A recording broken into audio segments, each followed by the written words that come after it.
Well, hello there. Thanks for joining me today. I'm going to be doing a very quick show about the Mormons hiding in plain sight. What's going on with those Mormons? Well, there's a lot to tell about these Mormons, so what I'm going to be doing is telling you what I know, and this you can look at as a starter kit. You can use this starter kit and the links I've been providing down below, and you yourself can head up the investigation into the Mormons. I am not going to be investigating the Mormons right now because I have other things that I need to focus on. But I want to put this out there because hiding in plain sight, hiding tons of money, child ritual abuse going on, and why do the Mormons have all of our DNA information? I've been tracking one man. He went from, let me see, he went from the BBC, then he went over to New York Times, then he was at the LDS Church, and now he is, I don't know where, but we're picking up the trail today on the Mormons. Hopefully somebody will take it over from here. So let me tell you what I know. I think how this thing got kicked off in 1990, Glenn L. Pace, it's called the Pace, P-A-C-E memo. A general authority in the Church of Jesus Christ of Latter-day Saints wrote a memo to church leadership describing claims of widespread ritualistic abuse within the church. The memo, dated July 19, 1990, was based on the complaints of 60 members of the church who claimed they were forced to participate in various rituals, sometimes referred to as satanic. Pace went on to say, I have met with 60 victims. That number could be twice or three times as many if I did not discipline myself to only one meeting per week, Pace wrote. I have not wanted my involvement with this issue to become a handicap in fulfilling my assigned responsibilities. On the other hand, I felt someone needed to pay the price to obtain an intellectual and spiritual conviction as to the seriousness of this problem within the church. Pace sent the memo to LDS President Ezra Taft Benson, B-E-N-S-O-N, detailing a year of interviews with alleged ritual abuse survivors in Utah, Idaho, California, and Mexico. The Pace memo describes incidents of ritualized abuse and even claims of human sacrifice.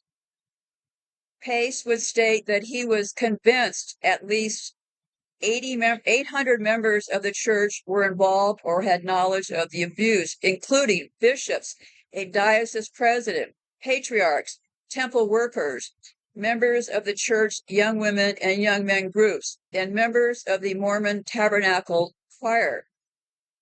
Pace said he believed the purpose of the torture was to cause dissociation. He said as a result of the dissociation, children would deploy a new personality to enable them to endure various forms of abuse. The basic objective is premeditated, to systematically and methodically torture and terrorize children until they are forced to dissociate, Pace wrote. The torture is not a consequence of the loss of temper, but the execution of well-planned, well-thought-out rituals, often performed by close relatives. The only escape for the children is to disassociate. Once the Pace memo leaked to the public, the Church of Mormon was quick to dismiss the claims made by Pace. It seems to me that even though one actual case is tragic and one is too many, the reports of ritualistic killings are likely overblown, whether they be in connection with members of our church or other churches, or any other segment of society, none of which is immune. You see how he wrote that sentence there, okay? The church stated that, well, maybe they may be in connection with members of our church or other churches or any other segments of society, none of which is immune. So they're saying, hey, everybody's doing it, right? This was told by the church spokesperson. He told the Chicago Tribune at the time of the leak. kind of like everybody's doing it, right? There's this other case, and let me tell you what I have down below, because this is going to take some self-investigating, me to rev up those search engines and start looking. Okay, we have below Mormons and Zionism. I was watching this clip today about why are Mormons so wealthy. And the first thing, only 2 minutes into the conversation, this girl says, Mormons and Zionism. And I immediately focused on what she was saying at that point. There are a ton of ex-Mormons out there talking. Let's start to listen to them, right? So, another link, LDS Gospel Topics, DNA and the Book of Mormon. Yeah, why do they have all of our DNA? Another link to human sacrifice reports in Mormon LDS temples. You know, as they call them temples, right? Mormons and other groups in ritual abuse pages. The Mormon Church and child sexual abuse. Human sacrifice reports in Mormon LDS temples exposing Satanism. Why are Mormons so rich? And that's the clip that I got started with this morning. Now, you will notice this young girl definitely is wearing a wig, has a highly compromised neck. So what does that mean about the Mormons and transgenderism? I do not know, but just a note to the fact. Always take a look at who's telling us these things, right? I believe she's telling the truth. I see no reason for her not to be telling the truth. She evidently got kicked out of the church and there's some conflict going on, but there's lots of Mormons out there talking. So anyways, and then I have an article about satanic ritual abuse in the Mormon church, the Pace memo, and Mormons and other, I think I have that twice, but anyway, so down below you will have information to access should you choose to go looking more for yourself. Okay, there's another person named True Ott, O-T-T, who was excommunicated by the Mormon Church for his controversial research. Says he experienced death threats trying to get at the truth behind deep-seated corruption in U.S. government and LDS hierarchy. Satanic influences abound and corruptions must stop in order to avert World War III, claims Ott in his upcoming book, Freedom at Last. And this is from 2006. True Ott, a former Mormon excommunicated from the LDS Church, woke up one morning at his Cedar City, Utah home to find a large red cross, or X, painted on his doorstep. And this evil sign, according to Ott, is the LDS's symbolic equivalent to the KKK's cross-burning tactics used against Southern blacks. Although waking up to a blood red cross is terrifying, it was only the beginning of the church-led terror campaign he experienced once crossing LDS leaders, as his life was subsequently threatened on several other occasions for getting too close to LDS top secrets. I am not anti-Mormon or anti-other religion, but just feel the corruption goes so deep into the hierarchy, the truth about the connections need to be exposed before it's too late for America, says Ott. And the research at last, Freedom at Last, the subject of this, deals with LDS hierarchy links to the Knights of Malta, Freemasons, Jesuits, the Bush crime family, and other top U.S. government officials, including the former Utah governor, blah, blah, blah. Besides rampant corruption in the LDS Church and U.S. government, Ott also feels the hierarchies of other major religions, including Catholicism and Judaism, unknown to the general public, have been infiltrated by satanic cult influences. Well, so far, I don't have a problem thinking that Ott is telling us the truth, right? These satanic influences, claims Ott, is led by the Jesuits, Freemasons, Illuminati, the Knights of Malta, and others, is leading America into a secret fascist state, their government of choice, with the help of these corrupted officials and religious leaders at the core. So don't let anybody fool you. Satan exists. So yeah, he he went on to say, when you realize that most everything you have been taught has been a lie, it changes you forever. So he goes on to tell a long story, which I will leave the complete article down below. So let's talk about the money. Who is richer, Mormons or Catholics? For Latter-day Saints, who have 16.3 million members, the church's wealth translates to about $6,130 per member, or 161 times the Catholic's money to member ratio. So Mormons believe in Jesus Christ as a literal Son of God and Messiah, his crucifixion as a conclusion of a sin offering, and subsequent resurrection. However, Latter-day Saints, LDS, reject the creeds and the definition of the Trinity. There are a few countries that do not allow any LDS missions or stakes. And somebody needs to check this because this is from a couple of years ago. North Korea, Cuba, and Afghanistan. There are a variety of reasons why these countries do not have established LDS missions, including government restrictions, safety concerns, and lack of resources. Which European countries have the most Mormons? They've been trying to change their name from Mormons to LDS, but it hasn't been working. Most of us will still refer to them as Mormons. The Church of Jesus Christ of Latter-day Saints in the UK refers to the Church of Jesus Christ of Latter-day Saints and its members in the United Kingdom.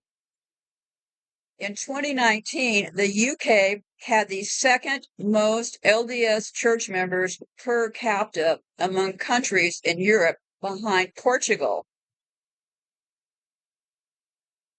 What religion is most similar to Mormonism? Islam and Mormonism both require fasting and ritual cleansings. They both believe theirs is the original religion of Adam. Both Islam and Mormonism allow foreign wives, but forbid homosexuality and bisexuality. Both religions forbid alcohol and gambling. What do Mormons do differently than Christians? With respect to scripture, Mormons differ from traditional Christian groups in that they accept extra books in their canon. In addition to the King James Version of the Bible, they add the Book of Mormon, the Doctrine and Covenants, and the Pearl of Great Price. How many wives did Joseph Smith have? Mormon leaders have acknowledged for the first time that the church's founder and prophet, Joseph Smith, portrayed in church material as a loyal partner to his loving spouse, Emma, took as many as 40 wives, some already married, and one wife was only 14 years old. Another thing I'd like to add here, now I don't know if it's just me being suspicious or not, but I live in Norfolk, Nebraska, which is, in my mind, a coven, just like Good Morning, Norfolk, Virginia. It started the coven in Norfolk, UK. So here in Norfolk, Nebraska, which I believe 100% is a coven, the guy who is the prosecutor here is named Joseph Smith. The county that Norfolk, Nebraska is in is Madison County. Any relationships? I really don't know. I'm just throwing that out there because I have an affinity for odd details. So yes, why is the county I'm in called Madison County? Why is the prosecutor called Joseph Smith? Okay, so are there any Mormons in the UK? The Church of Jesus Christ of Latter-day Saints in England, I think I already talked about that, England has 5 missions and both temples. Now remember, they call them temples, right, in the United Kingdom. And this all got kicked open back in the 1990s by a man named Glenn L. Pace, P-A-C-E. Now, is Pace like the camp in this story? I don't know.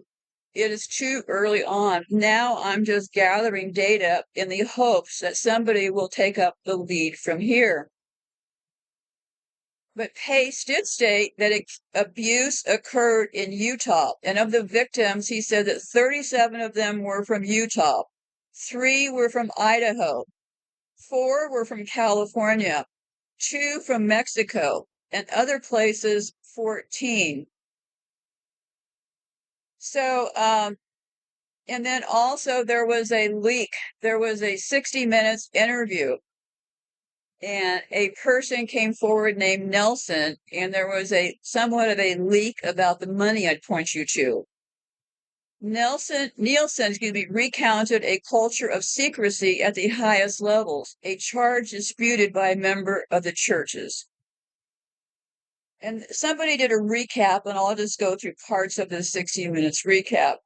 The 60-minute segment repeats the original complaint's assertion that the church's investments aren't being used for charitable purposes. And if anybody chooses to dig in, the money in the Mormons is monstrous. I think they probably have more money than the Catholics, but I don't know.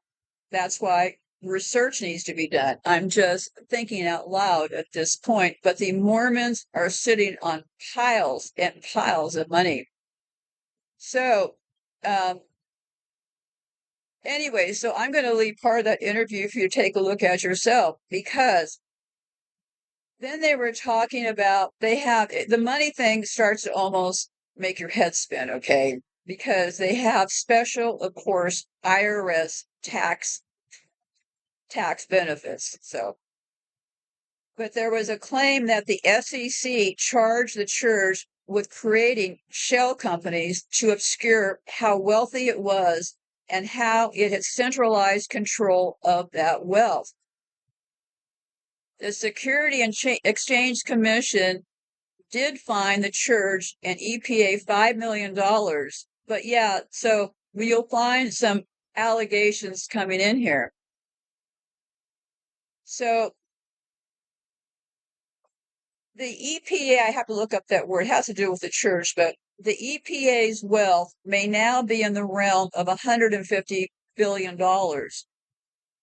In 2019, this person, Nielsen, had a twin brother, and he apparently, without permission, sent the IRS whistleblower complaint to the media.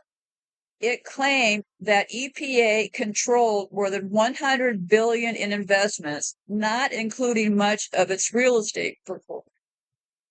Other employees confirmed to the Wall Street Journal that this was largely accurate, placing it between 80 and 100 billion. The 60 Minutes reporter asked the church's representative to comment on how much money the EPA has in its portfolio. And they said, yeah, that's something I can't share with you right now. And then the 60 Minutes said, it's been estimated at $150 billion. Does that sound correct? That's an estimate that some have made. Well, I don't think anybody is going to know, because it is a corporation set up by attorneys layer upon layer upon layer to hide the true wealth. So we've got a group up there. They're doing massive amounts of money coming in their doors. Allegations got started in 2009 of raping the children and ritual abuse. Why do they have all of our DNA? Why is the LDS Church storing all of the DNA from all of us? What is up with that? Okay, I'm going to read you this small piece. The Church of Jesus Christ of Latter-day Saints, LDS, more commonly known as Mormons, are a group of millions of Christians who hold unique beliefs not shared by other Christians. For Mormons, baptism can be performed on the living and the dead to join families for eternity after death. When performed on the dead, they are called proxy or vicarious baptisms. The LDS Church teaches that the deceased person will then be able to accept or reject their Mormon baptism. While the Church instructs its members to focus proxy baptisms on their relatives, its stated goal is that all deceased people will one day be baptized. To meet this goal and to keep track of who has received proxy baptisms, the LDS Church keeps records of genealogies across the globe. As a result, over the last century, Mormons have become experts in digital data storage and an important research population for geneticists. Since 1894, the Church has sent representatives around the world to collect records from churches, governments, libraries, and more. At first, the Church gathered data on note cards, but as the archives grew, paper records became impossible. In 1938, the Church became a leader in microfilm, a technology to miniaturize documents that can shrink a page to 1/25 of its original size. With the development of computers and the internet, Mormons have created some of the most sophisticated informatics and digital storage technology in the world, stored in the Granite Mountain Records Vault in Utah. Today, the LDS Church claims to have the records of over 12 billion deceased people, some going all the way back to the 1st century DE. Data gatherers on 220 teams in 45 countries, along with hundreds of thousands of Mormon volunteers, are digitizing millions of paper records, photos, microfilm, and more. By 2014, the Church records were 32 times the size of the data recorded by the U.S. Library of Congress. Each year, they add a quantity of data equally to another Library of Congress, all of which is stored in their International Geological Index, or IGI. Mormons have free access to the IGA through the Church's Family Search website and the 4,600 family history centers. Due to the IGI, the best records from many countries across the world are in Utah. However, many people object to this mass collection of personal data because its primary purpose is proxy baptisms. Now, I gotta say, proxy baptisms just strike me as very, very strange. So somebody died and they didn't get baptized, and the LDS Church doesn't like that. So they're baptizing them by proxy. I don't know. My personal opinion sounds creepy to me, but I'll keep reading. In the late 1990s, the Jewish community was offended to learn Mormons were giving proxy baptism to Holocaust victims, which to many Jews echoed their terrible history of forced baptism by Christians. In response to these concerns, the Church promised to end the collection of Holocaust victims' names for proxy baptisms, but the practice continued. In 2008, the Vatican instructed Catholic clergy to deny Mormon data collectors access to parish records in order to prevent future proxy baptism of Catholics. The LDS Church's digitized genealogy systems have also been controversial because they allow only heterosexual couples to be recorded in the archives, not same-sex couples.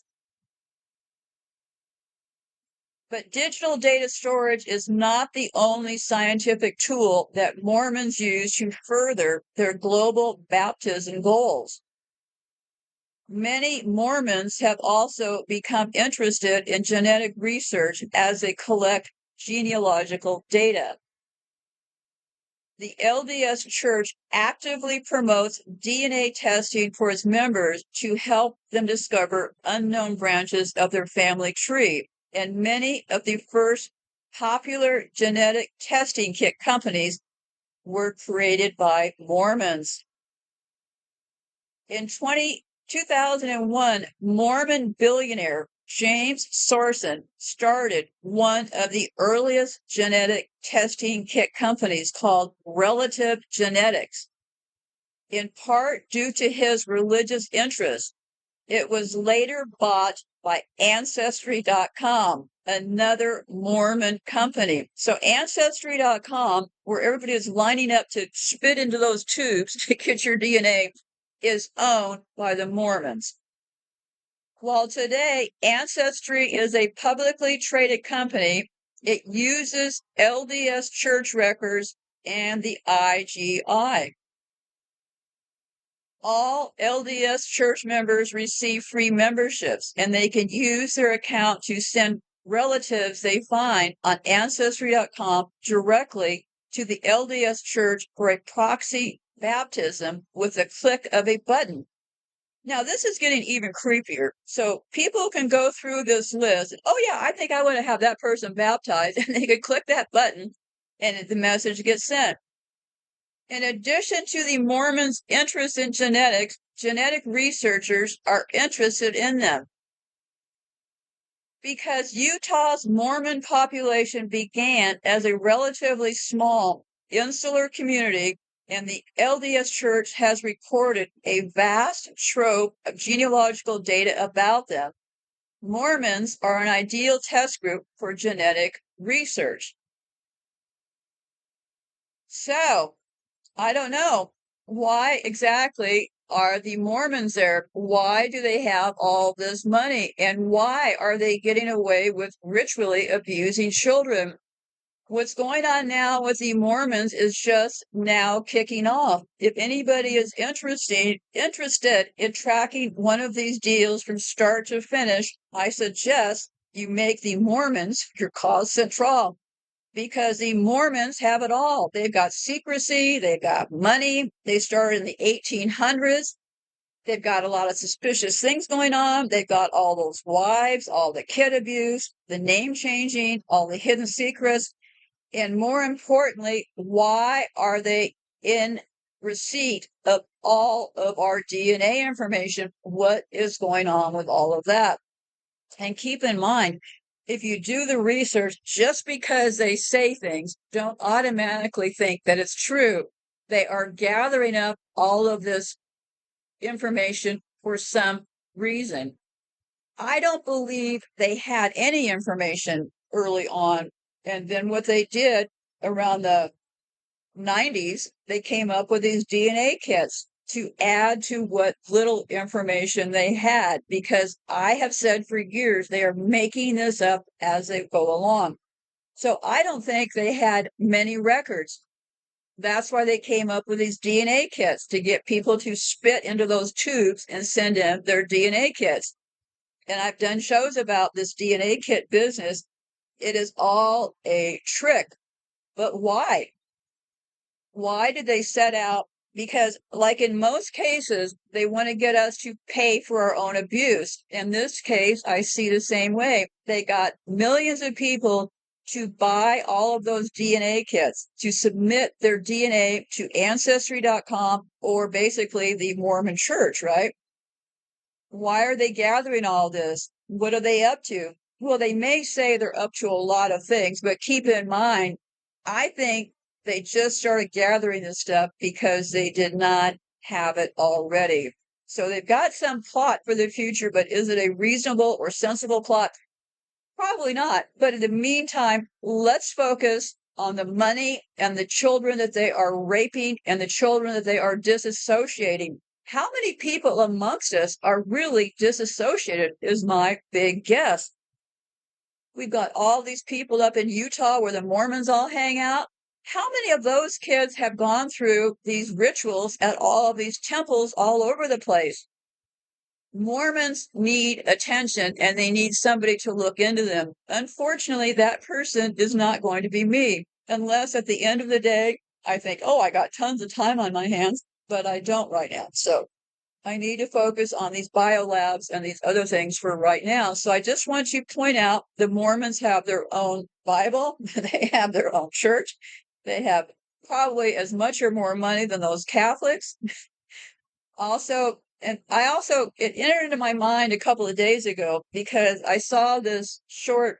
I always pay attention to what clips show up in front of me because I'm getting a lot of help. And a clip showed up the other day talking about why are so many of the top influencers on YouTube Mormon? And yeah, a lot of them are. And so then last night, I see this clip this girl did talking about why are Mormons so wealthy. So here we are today. Rev up those search engines. This could get interesting because this will be catching this thing at the very beginning in 1990 when this first case memo went out. So be safe out there and goodbye for now.